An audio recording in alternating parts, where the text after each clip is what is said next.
This interview is being conducted for the White Lake Environmental History Project. My name is Tanya Kabala. I'm one of the interviewers. We also have Terry Hampel, who is helping to conduct this interview. And we are interviewing Greg Mund and Jeff Auch. And have both of you read the legal release and signed it? Yep. Yes. Thank you. How about if we start by having each of you just tell us a little bit about who you are and what your background is. Do you want to start, Jeff? Jeff Auch, with the Muskegon Conservation District, a local resident in the city of Montague. Grew up in Spring Lake, Michigan, so just south of here. Went to school at Miami University, or also known as Miami of Ohio. Stayed there for bachelor's and master's degree, concentration in freshwater ecology. Moved back to the area, worked at for the DNR, Department of Natural Resources, for a couple of years at P.J. Hoffmaster State Park. Then worked at Grand Valley's Annis Water Resources Institute for a couple of years, and then started with the Conservation District about 12 years ago. Okay. Greg, would you like to tell us a little bit about yourself? Well, I grew up, I live in Montague, right off Old Channel Trail now, but I grew up in Rothbury, and went to Michigan State, got a degree in agronomy, and started working for the USDA Soil Conservation Service in 1975, and ended up here in the Muskegon County area. I was a district conservationist, 1984, and then retired in 2007. But covered Muskegon County more or less from 1984 through about 1995, 96, and then had dual responsibilities, both Newaygo and Muskegon. And worked real close with conservation districts, which is part of, I think, what we'll be talking about today. I still do, I grew up on a farm north and east of Rothbury, and still have a tart, cherry, peach, and asparagus operation there. Okay. Would be helpful to know if either one of you have any knowledge of White Lake from its kind of industrial pollution days. Just any memories or anything that you've heard, or just any information from that time. Strangely enough, well, for me, I remember I graduated in 1970 from Montague, but shortly after that, especially with the era of what do you want to call it, cognizant of pollution that was going on in the United States, the 71, 72 era. But Chuck Vanderlaan, Bob Wesley, Wynn Dahlstrom, and the whole Life magazine issues in regards to the pollution that was going on here and whatnot. And I wasn't doing environmental, I was in college at that time, but I remember that. One of the memories I got, I learned to swim right off of Maple Beach, down below there. That's where I took swimming lessons as a kid, which nobody ever said anything about, if it was safe to swim, or did you have to go home and take a shower afterwards or anything like that. But, going to school in the late 60s in Montague, all I knew about White Lake was, the tremendous fishery that it was. Some of the friends that I knew, their parents go out and catch their limit plus, like on perch and stuff. Afterwards it makes you wonder, did it attribute to their ill health or not, that sort of a thing, which I've never made a connection that way, but it makes you wonder. Growing up in Rothbury, I had a lot of relatives that worked at DuPont tannery, my parents' friends and stuff worked at tannery, Hooker, and then uncles, cousins that worked at DuPont. People I didn't even realize that worked there. Yeah. Various people around the community.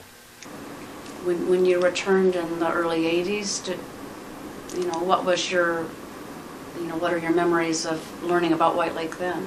Well, just what a terrible strait it was in. When I was in college, a good friend, his mother was the nurse out at Hooker, but so he worked summers, for Hooker, and he painting all summer and whatnot. But he'd talk about sandblasting, the prep steel for for painting, and that it didn't take much in the way of sandblasting. He'd blow holes right through the angle iron, the ceiling truss that were holding up, and it's the caustic chemicals that were in the building. That exposure. I mean, there was an inkling from the standpoint of just how terrible those conditions were. I had an uncle that he worked at Ott Story, but he'd been blown out of the building 3 times, and eventually it killed him. The cancers that he was exposed to. Another cousin that worked at Lakeway Chemical, same thing, died from that exposure. He was head maintenance guy, so you can imagine he was always in it from that standpoint. Died a young man. And those companies were in North Muskegon. Well, North Muskegon and Muskegon Township. Yeah, right. So I imagine it might have been the same here. I don't know. Hard to tell. Jeff, what are your recollection of, your knowledge or what you knew about White Lake when you first moved here? Yeah, I guess being a relatively newcomer to the area, so didn't really know a lot about the White Lake area growing up. Heard more of Muskegon County in general just because of the industrial history, some of the issues throughout the entire county. And it probably wasn't until moving up here had kind of heard some of the issues from the industrial past, but not kind of all the details, and only after starting work on some of the projects and getting into habitat-related issues and working with the Public Advisory Council, really figured out all of the separate issues and what was happening.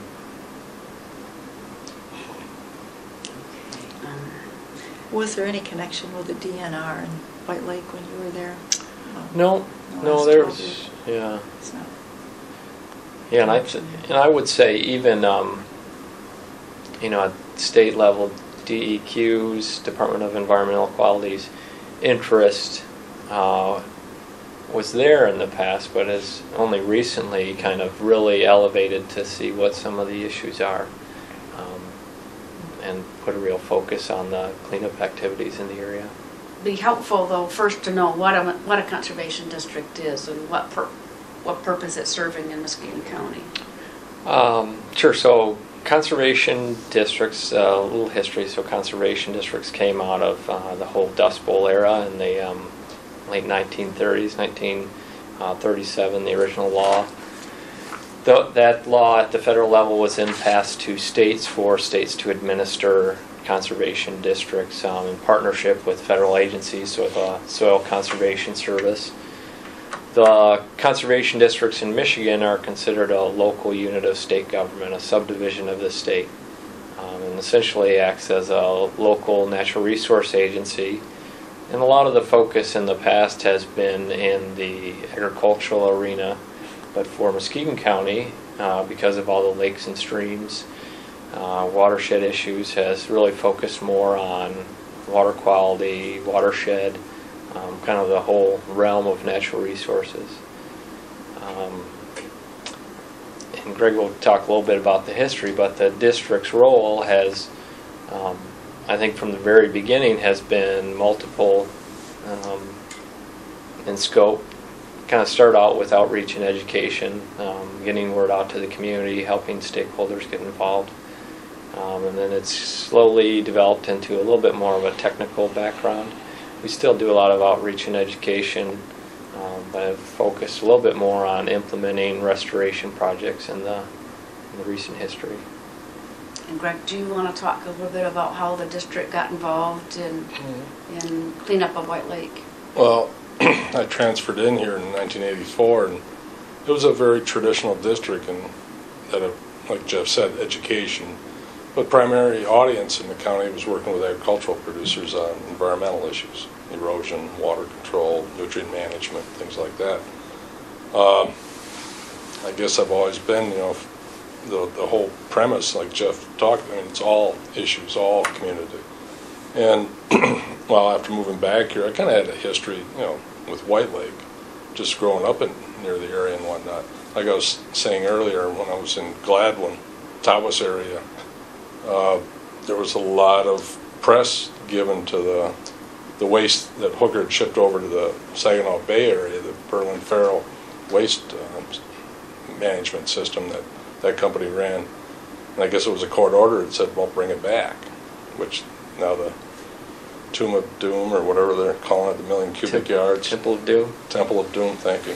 So I had cousins that were masons that worked on that. When You're they were talking building about the Hooker Chemical Yeah. vault in which the wastes vault. were put in, and waste from another company Yeah. was And it, put in so there also. it was kind of interesting because I also had friends here that were protesting that, laying in the middle of the road, trying to block the trucks from bringing that material in. So, because they kind of figured there was way more material coming back than was probably shipped over there at that time. Where were those vaults built, actually? Were they? In Montague? Must have been 81, 2, 83, somewhere in that frame. It's one vault. It's actually Yeah. a clay line vault that was built in 81 and 82 to Yeah. hold the waste from Hooker Chemical. And what Greg is referring to is there was a decision made that some waste from Berlin and Farrell on the other side of the state could actually go in the vault too. And Oh, in addition to that. yeah, and the Right. local citizens felt like it was bad enough they had Hooker Chemical, Yeah. and the waste were gonna, be Yeah. taken care of, but they protested adding another company's waste to the vault. Yeah. Well, I know where the clay came from. Local farmer right along in Montague Township. It's quite a hole that he's got. Covers 40 acres. The hole that's dug there. But anyway, about 86, 87, the gentleman that wrote the 87 rap, Jack Wycheck, made a call, and he was inquiring what kind of erosion sediment issues, especially because of the Pearson Drain.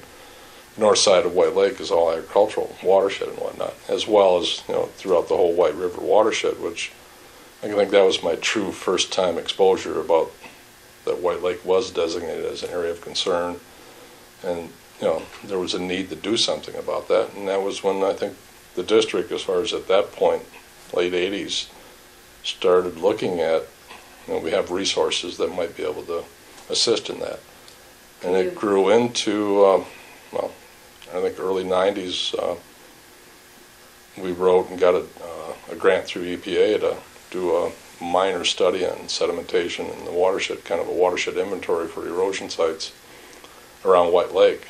And there was an employee, Bill Taft, that was hired on to start that process. And it's just kind of, it's evolved from there, where the district was engaged in a lot of, Muskegon Lake then as well, back in the early 90s. Hard to believe it's 20-some plus years.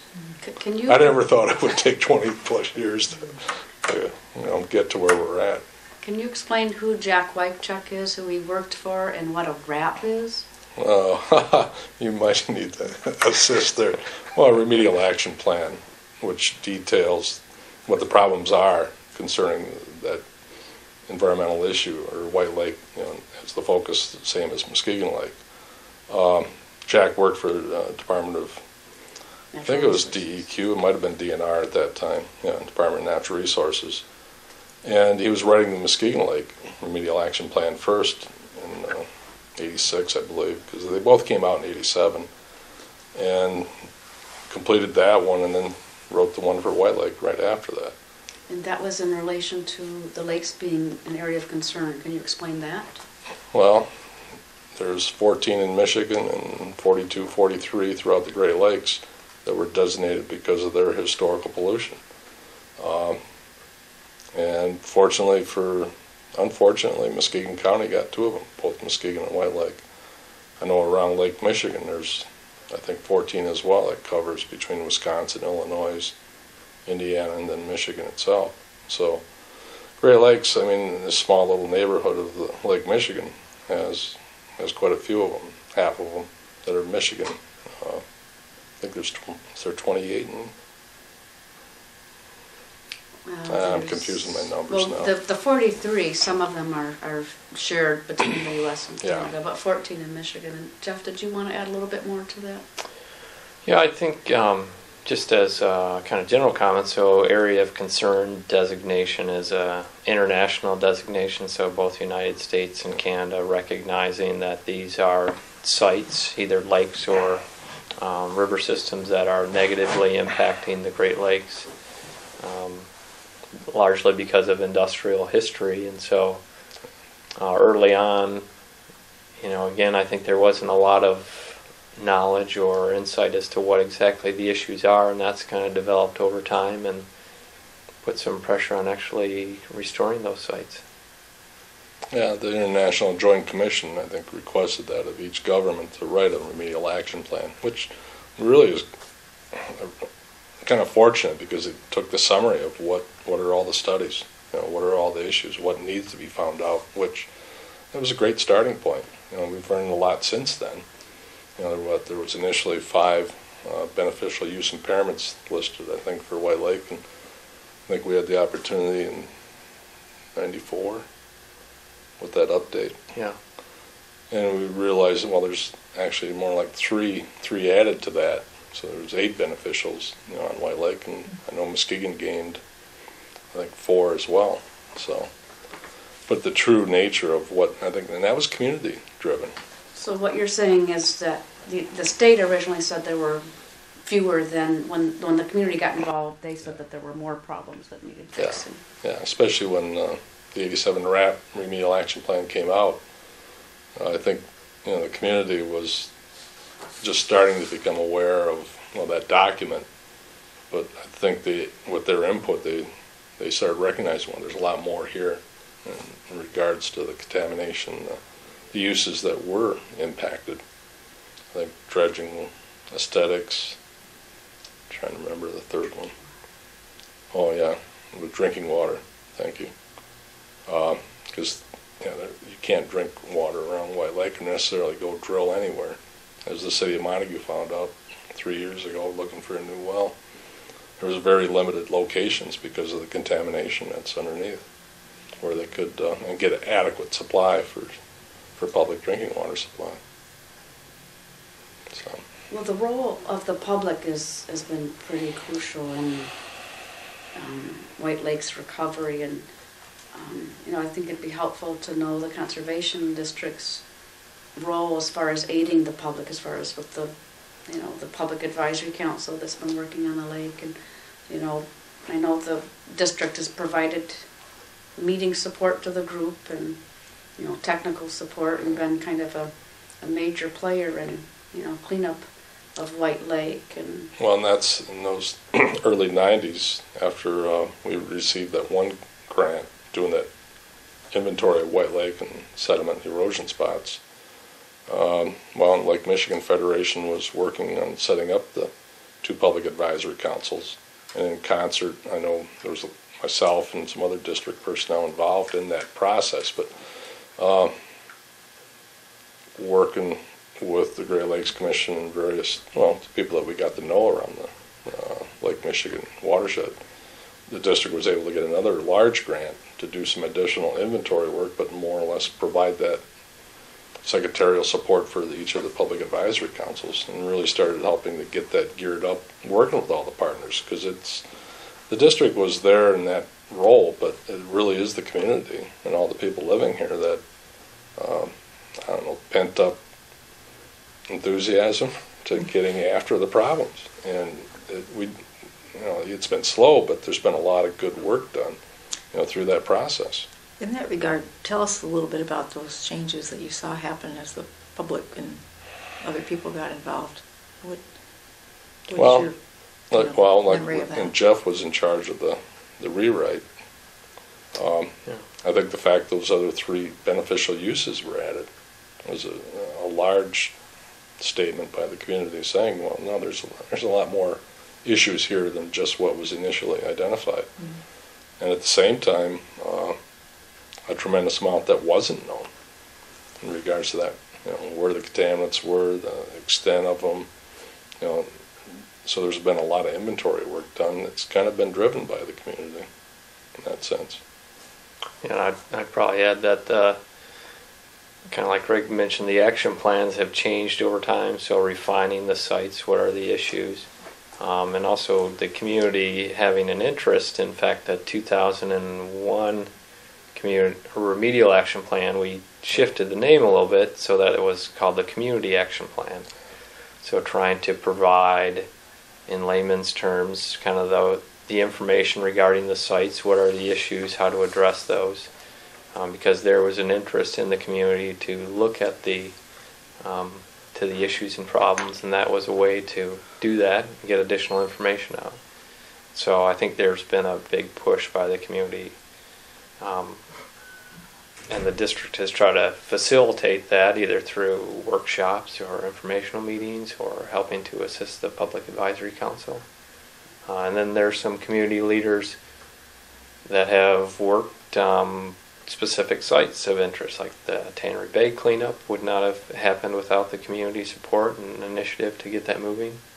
So I think City of Whitehall played a dominant role there with that site, and just kind of putting their heel down and saying, no, you're going to do it, you're going to do it this way or the right way.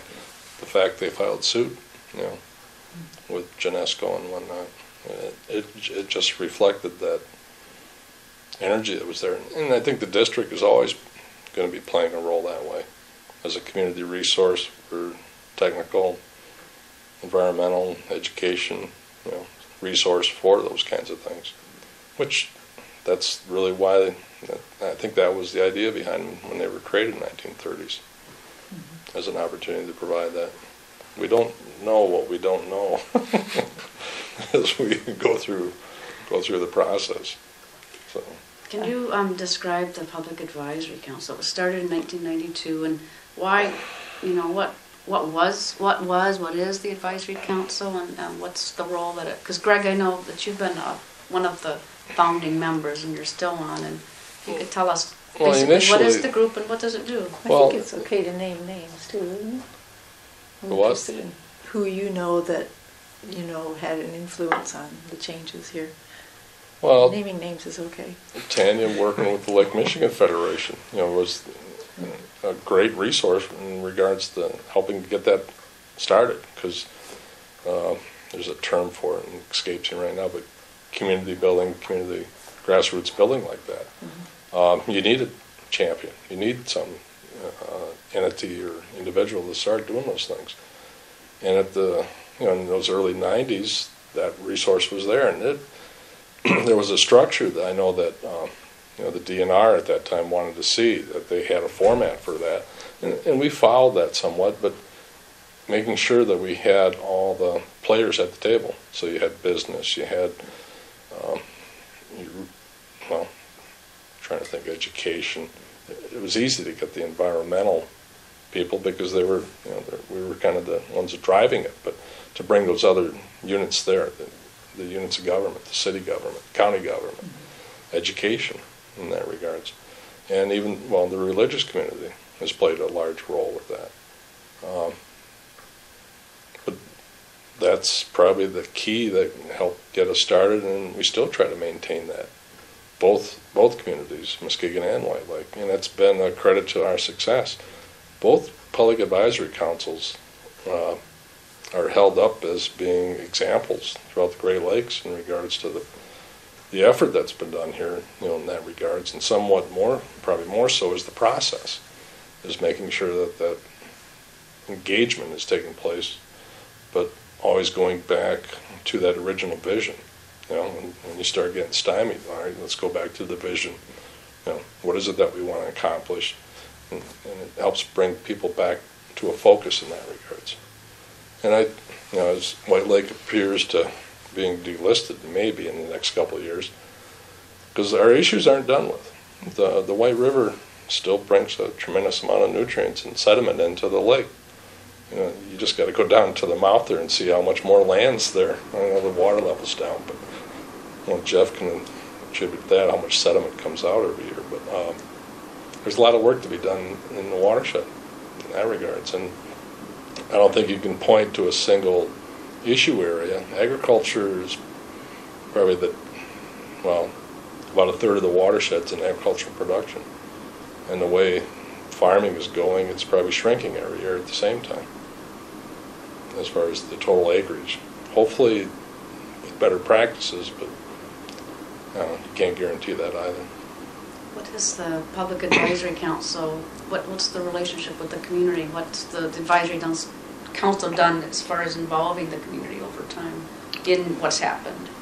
I think the relationship between the Public Advisory Council and the community is the fact that it is the community. You know, that it is a little more weighted towards those people interested in natural resources and environment, but has really strived to pull in different players within the local community. And I think, like Craig mentioned, one of the successes of both White Lake and Muskegon Lake Public Advisory Council has been that it's locally driven. Some of the other councils throughout the state and throughout the Great Lakes are agency driven, so either at state or federal level, and they haven't come as far along. So I think that's a strong relationship, is the fact that it's in the community. Even Greg and I are residents of the community, so we have a real interest, not only when Greg worked there and I worked there, still working, but just being residents of the community, there's a particular interest in looking at the issues outside of the work. So it's not going to go away in that regards. We got a lot of work to get done in the next couple of years if we're going to attempt to even be delisted. There's a couple issue areas that still have to be addressed. What kind of things have been done to involve the bigger community, maybe those folks that don't want to go to the meetings every month, where you talk about reps and AOCs, GLC, and DNR? A number of years ago, we saw that. I mean, it got down to where the six of us would meet every month, and it was kind of like, this ain't gonna work. and I think, Dan, you might have even been the one that suggested about, well, maybe we should be just doing these larger public meetings on a irregular quarterly basis, whatever works, but with the idea of bringing information out to the public. And that's been a successful model, because the community's interested. Probably not every month, though, but they want that information in regards, all right, what is the status of the I'm thinking of the tannery cleanup, because that was big, but Hooker, now DuPont's a large contingent or issue area that has to be dealt with. I don't know, we'll see what happens there, but we got to recognize our population is better suited to react to things than they are necessarily to be proactive, unless it's a big issue area. Another month, there's going to be a public meeting on that permit to put a road through a dune sanctuary out on Sedona Bayou. We'll see. I bet there'll be people turned away from the meeting location, Montague High School. So it'll be interesting to see what happens. Maybe it'll be the start of changing the dune law back to common sense, rather than allowing individual rights necessarily to overcome that of the public. So. Can you explain, when you think about cleaning up White Lake, and we both have talked about beneficial use impairments, which are really kind of more like the problems in the lake, but can you explain how the Public Advisory Council, working with the state and federal environmental agencies, how did they decide how to tackle the problems? What was the process that was used? As far as the beneficial use impairments specifically, so each one of the impairments, at first there was some general guidance that was provided by state and federal, and even early on the local Public Advisory Council had set some basic guidelines or rules.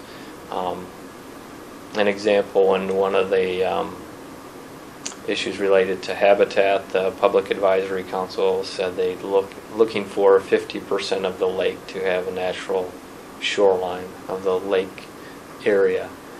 And then as guidance came out from state and federal to look at each one of those impairments, they kind of gave us some basic criteria to develop.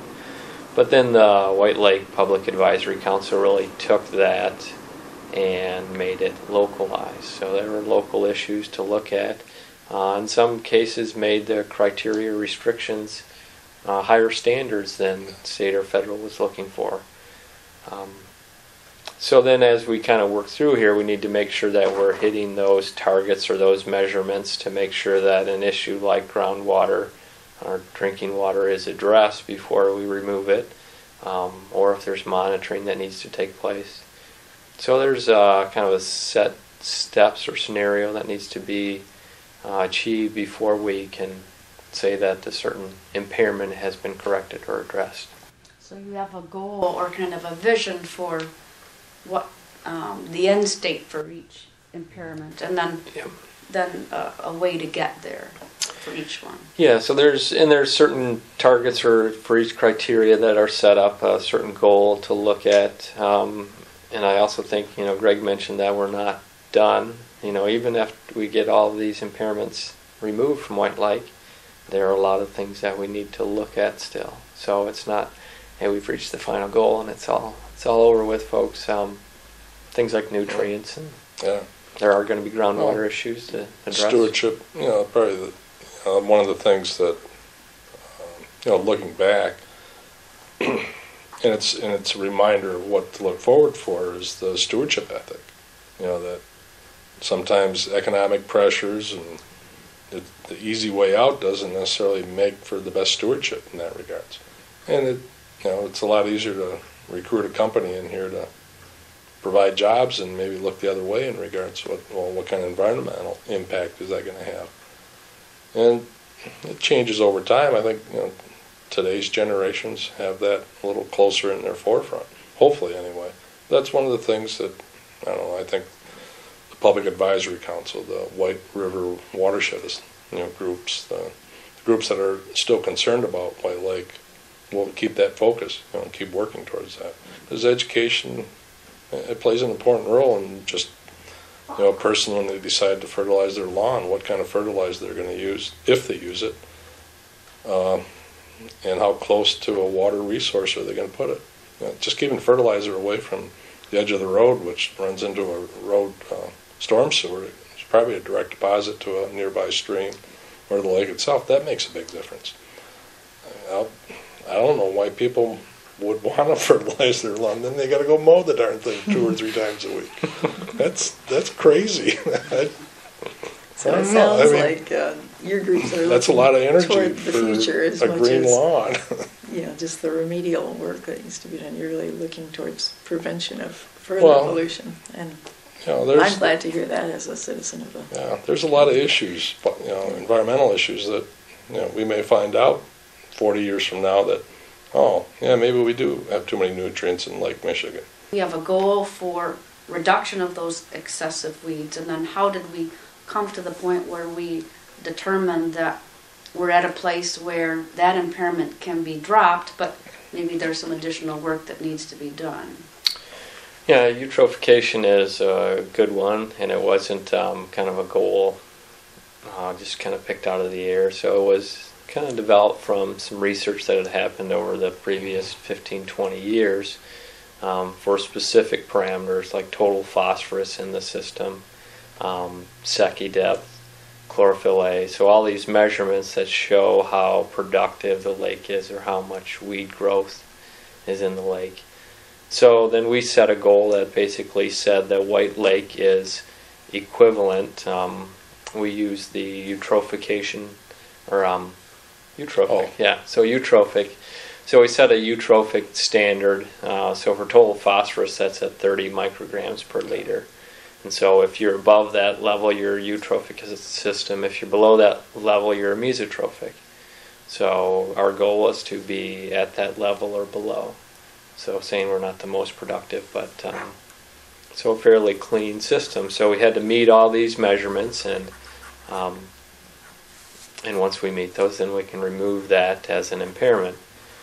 So again, if we say we've met that measurement because we're at 29 micrograms per liter, but if we don't do any of the positive actions in the watershed or around the lake, all of the benefits that we've seen to date all of a sudden are reversed, and now we inch up to 30, then 31. So there's continued action that's needed to make sure we evaluate that standard and continue to meet that standard. It's not something you can ignore going forward. We were comparing to other lakes in the area, Petwater Lake, and I can't recall if there was a third lake or not. as far as with the idea that any of the kind of the beneficial uses other than, well, I shouldn't say all of them, but they're no worse than other lakes, that were as good or better than other lakes that are in Michigan from that standpoint. Well, like the fish consumption advisory, we finally meet the criteria that there's a lot of fish in Michigan you can't eat, so we're in that same category, not worse than. So the specific advisory for White Lake was removed, so the only advisories left are those that relate to lakes with an outlet to Lake Michigan, PCBs, and then inland lakes that all have an advisory for mercury. Yep. Yeah, I'm not. So we're similar to other lakes. Right. We don't have our own special advisory. Right. And I think that kind of the designation or the clarification is that for each of these impairments, we're essentially saying that we've removed or mitigated the issues related to the industrial history and got us to an equal level as those lakes that didn't have an industrial past or weren't impacted by the industrial history. So it's not to say that we're now at a pristine level, but we've met the criteria to make us the same as other systems in Michigan. Yeah, and well, like a habitat, two habitat beneficial use impairments on loss of habitat and degradation or the loss of populations. We could be a lot more restrictive. Ideally for habitat, you might want a 300 to 500 foot buffer from a water's edge to really provide pristine or adequate habitat for any kind of wildlife species. But people aren't going to do that.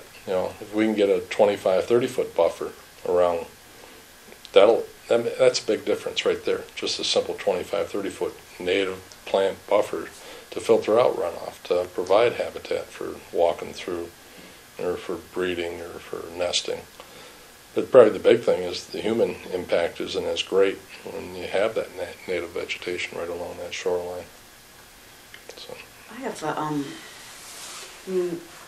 I know there were probably about 4 years of meetings during which the goals and the criteria for each impairment were developed, and I guess my question is how certain can people who live around White Lake or visit White Lake know that that was a job well done? I mean, can you describe the process a little bit?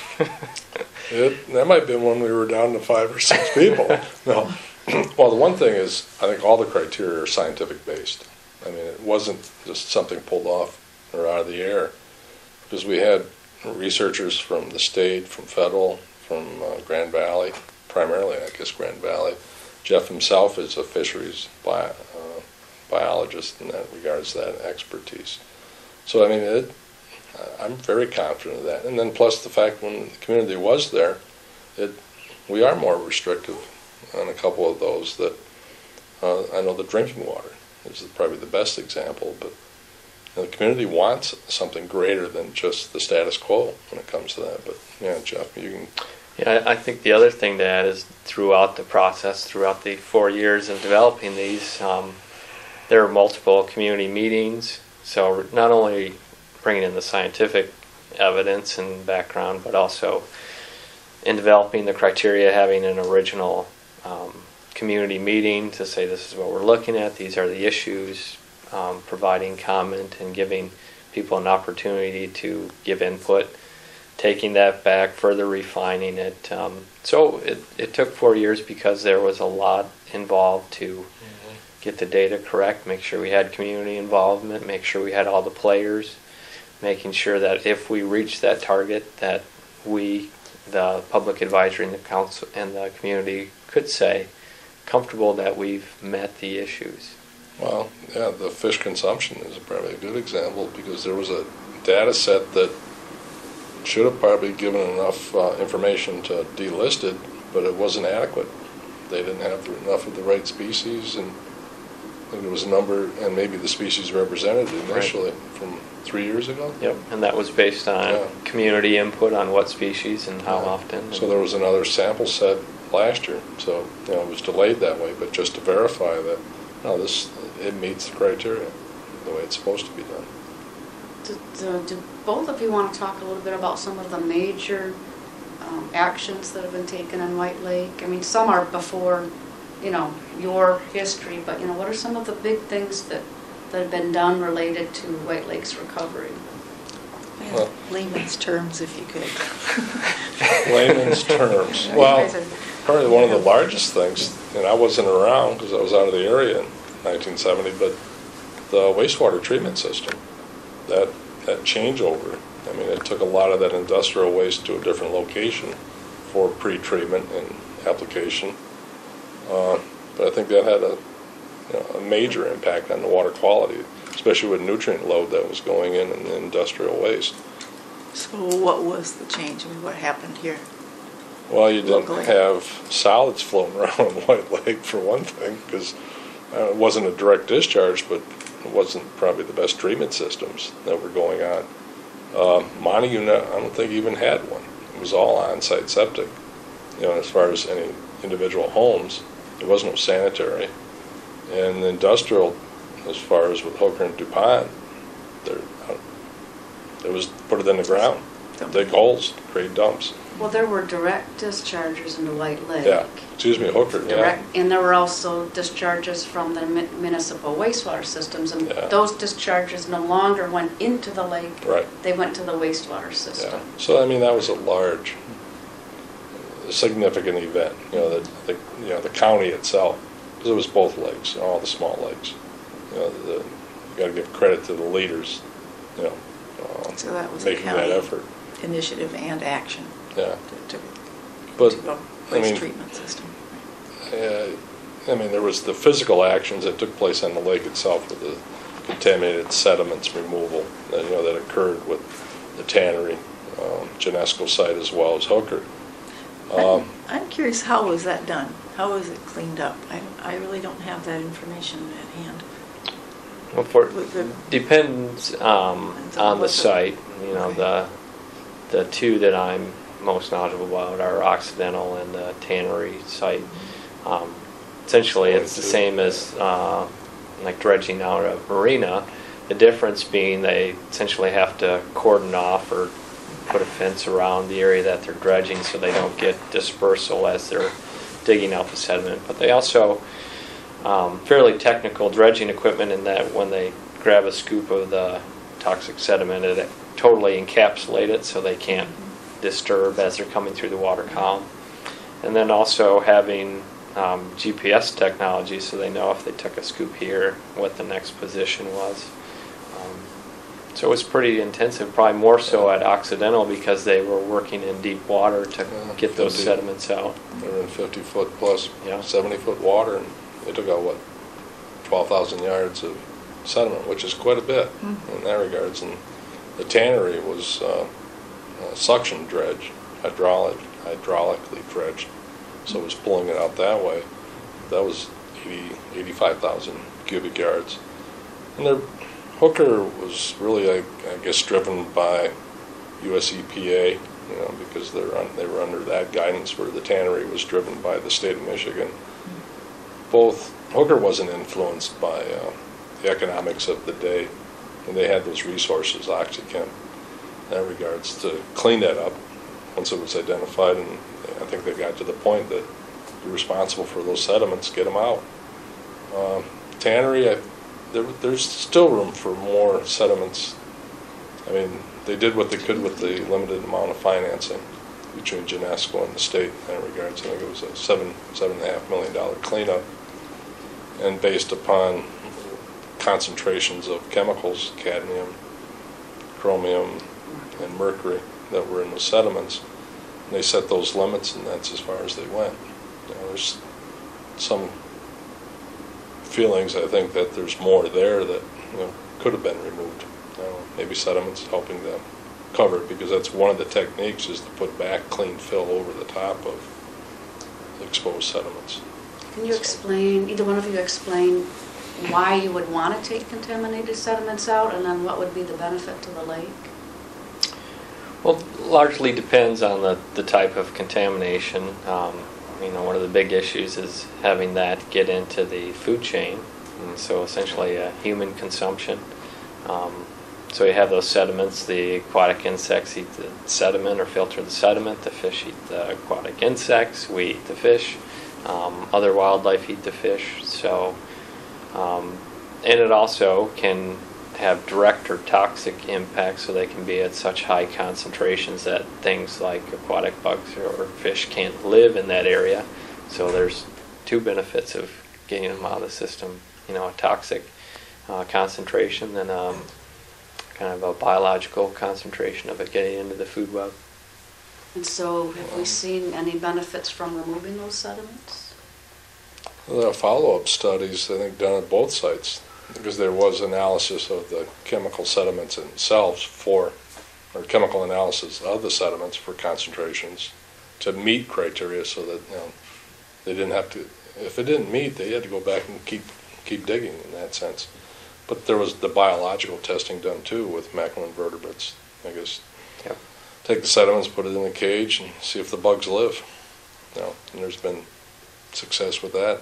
Grand Valley follow-up work that was done, I think, on both sides. Have we also looked at, my understanding too, that if you have healthy bottom of the lake, that's kind of the foundation of your food chain. Absolutely. Whether or not that chemical would affect public, human health, because some of them may not, but still you'd affect the bottom of the lake. And I know that Hooker Chemical was responsible for a huge dead zone on the bottom of the lake, but do we have information that shows that the mixture of aquatic life on the bottom of the lake is healthier?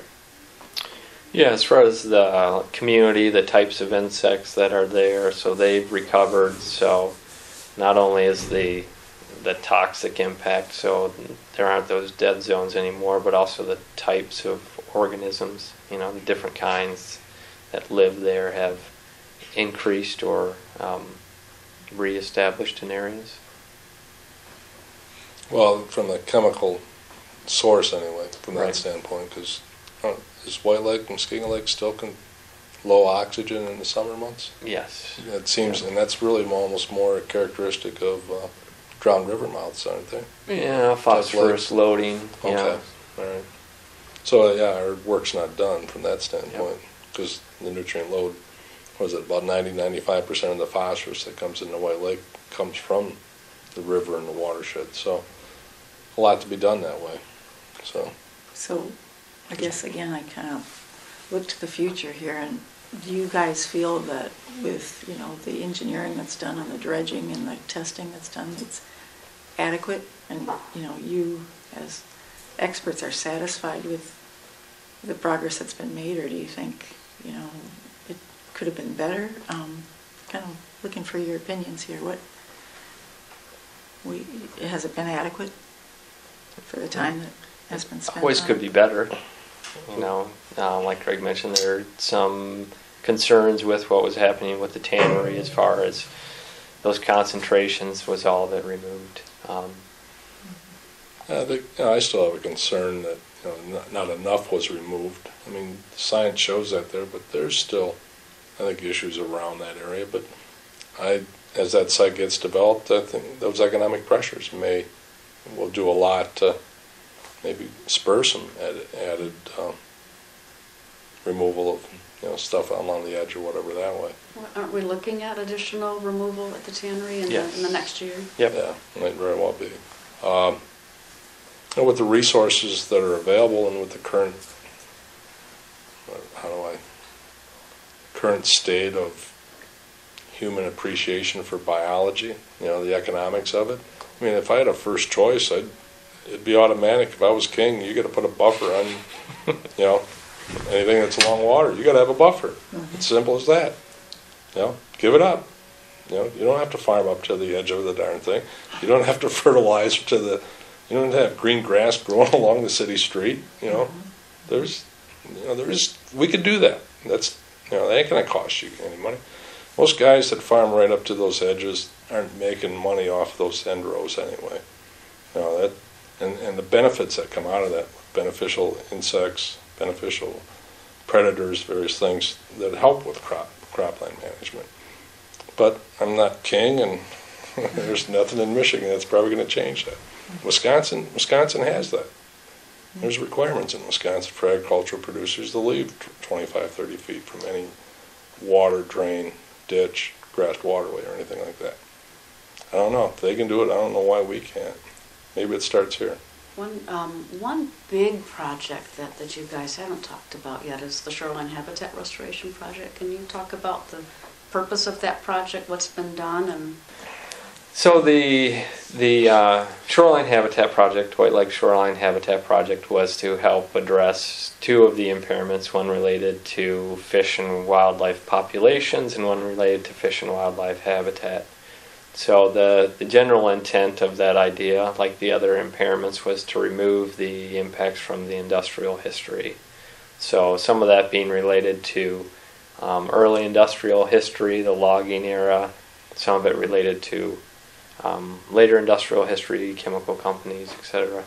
And then also just some general development along the lakeshore, wetland filling activities, all of which affected habitat. The kind of brief summary, so in looking at the data over multiple years, picked 7 priority sites to actually restore, to bring back and to improve habitat and restore the populations. So that project was funded by EPA, just over $2 million to work on those 7 sites. Included everything from wetland restoration, so removal of wetland debris. Got an old dump out of there. Yep, an old city dump working on restoring not only the shoreline, so from the water's edge upward, but also from the water's edge out, so into the water, the aquatic plants. Where are we talking about on the How map? many- Could you show How many us? feet of shoreline? You've done a tremendous amount On of... the north end of the lake? Can't think of the number right now, but like 3,000 linear Yeah. feet of shoreline. I mean, that's a lot of shoreline. That's on the, like the causeway end of the lake? Yeah, so let's see here. Catch So that. the sites that we worked on, I don't know if you can. Yeah. So the Mill Pond or Lion's Den site, Uh-huh. that's Svensson Park.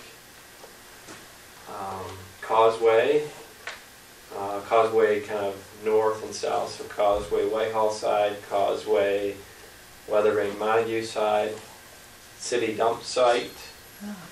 City of Montague, this was another kind of industrial dump site, the wetland area there, the boat launch shoreline, Maple Beach or Maple Grove Beach, Ravenswood, and Occidental Chemical.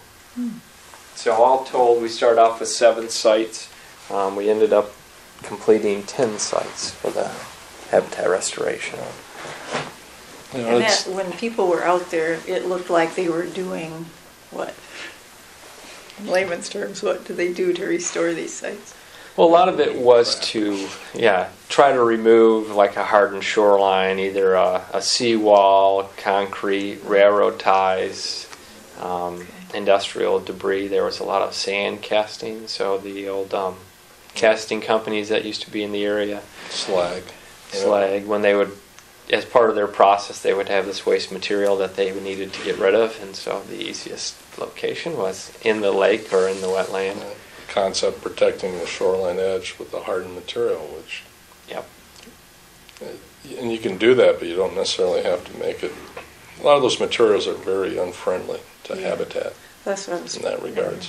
What is friendly to the habitat then if you're going to put protection materials in? And I think you did, especially along the causeway sites. Big So- rocks and... Yeah, so the intent is to pull that material out of there and not only re-engineer it or make it so that the slope is more natural, because we've put a lot of vertical slopes on our shoreline, but also using native species. So native trees, native wildflowers, native wetland plants, those things that all of our native fish and wildlife use. If you have non-native stuff or you don't have those zones for them to breed, then they're not going to use those areas. When you put tree structures in, you Yeah. got, which with a natural shoreline, you'd have fallen trees going out in the water, and that's great habitat. It's good food for the small critters that live on the bottom, they need that structure to live on. So it's tremendous, which that'll eventually, there's a couple other little things to take care of, but that'll delist both of those two beneficial use impairments probably, later this year. Yep. Is The end of the intent. year. There's some monitoring to go on to show that, yeah, it has made a difference, but like for the part of that, one of the elements there is the fisheries, what's the IBI? What's a measure of fishery habitat and presence and whatnot that way, and there's been some analysis going on for 5 years. 10 years. 10 years, and it shows that things are good in that regards, as far as for White Lake, and the fishery that's here.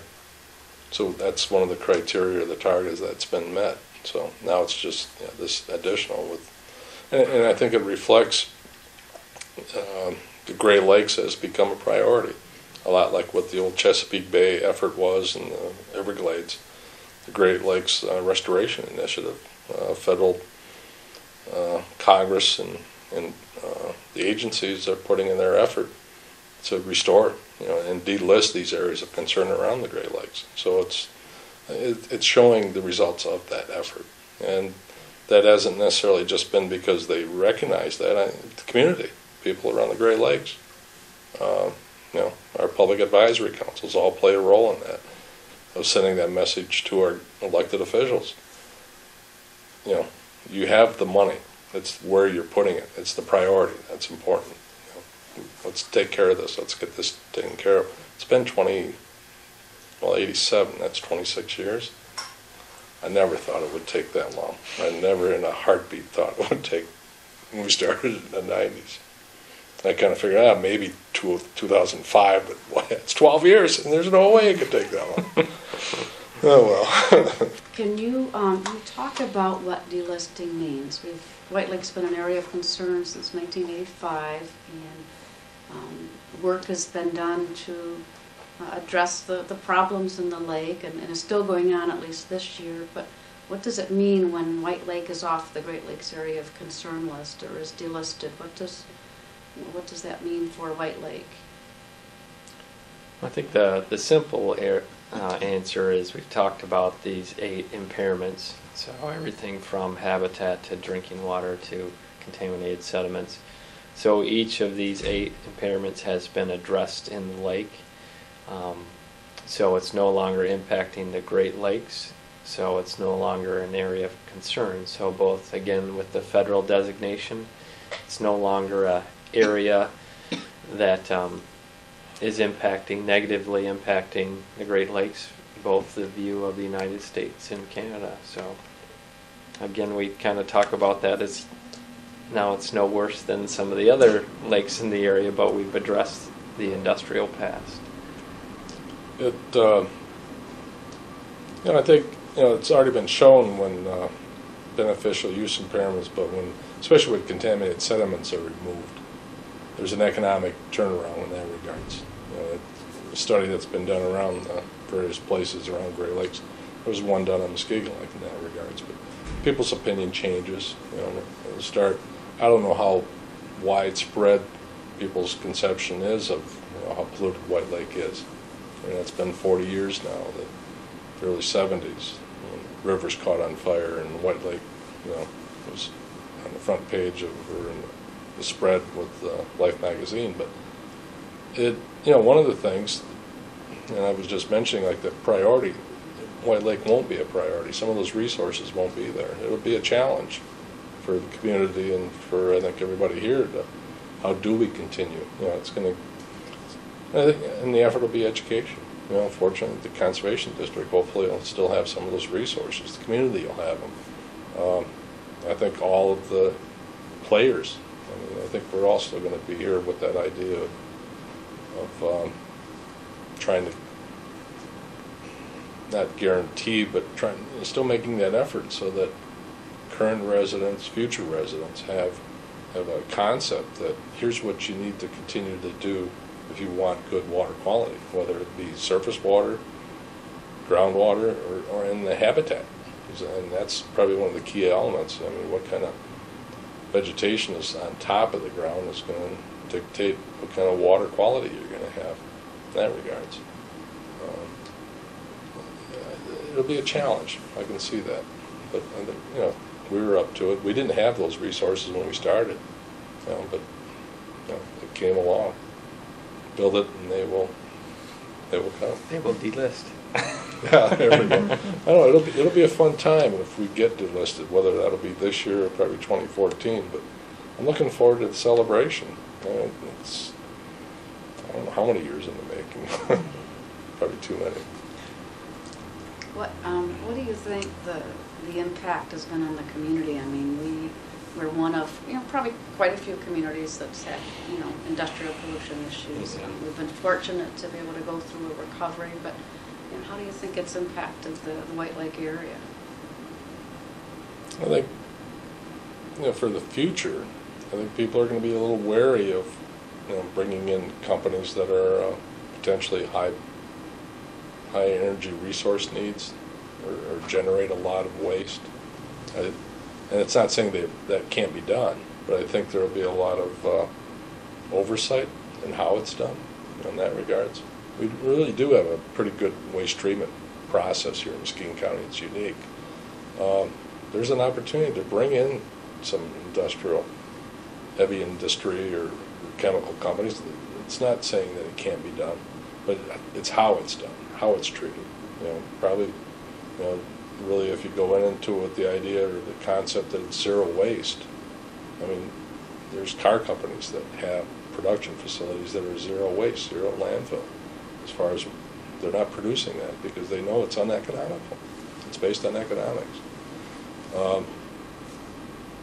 Maybe in the future, one of the things that we could do as a community is put a value to those environmental services that our resource provides to us. There's been efforts done that way. And it's probably putting that into the language, putting that into the talk that goes on. You know, so what is clean water worth to you? You know, is it $20 a month? You know, if you pay that much for the paper, how about your water? You know, I mean, we pay for city water, but what do we pay for clean water? Well, that sort of thing, that recognition. I think I went off the subject there, but yeah, I think the other, you know, kind of the good and bad of going through this process is the community has kind of recognized or become cognizant of what are some of the issues related to the industrial history. So we've come a long way and we've done a lot of things, but like Greg said, it hopefully has made us wiser for future decisions. It's kind of one of those things, you might not want to know about it, you know, okay, I don't really need to know about it. But I think the community appreciates the information and education. Sometimes it's more than they want to know.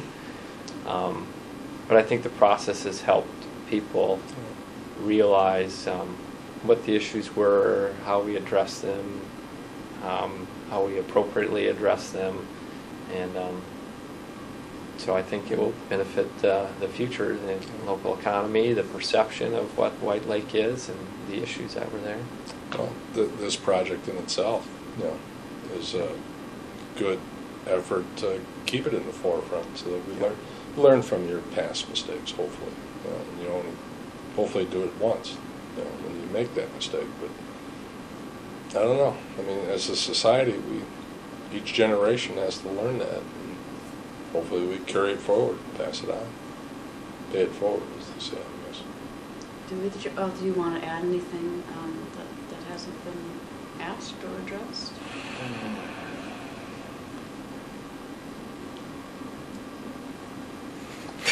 Oh, Let's see here. one thing that, you know, I noticed, I mean, throughout when we started this in the 90s, I mean, there was a lot of people that are now fairly old, but, you know, they're in their, I don't know, what, later stages of work and whatnot. They were here when the contamination was occurring and stuff.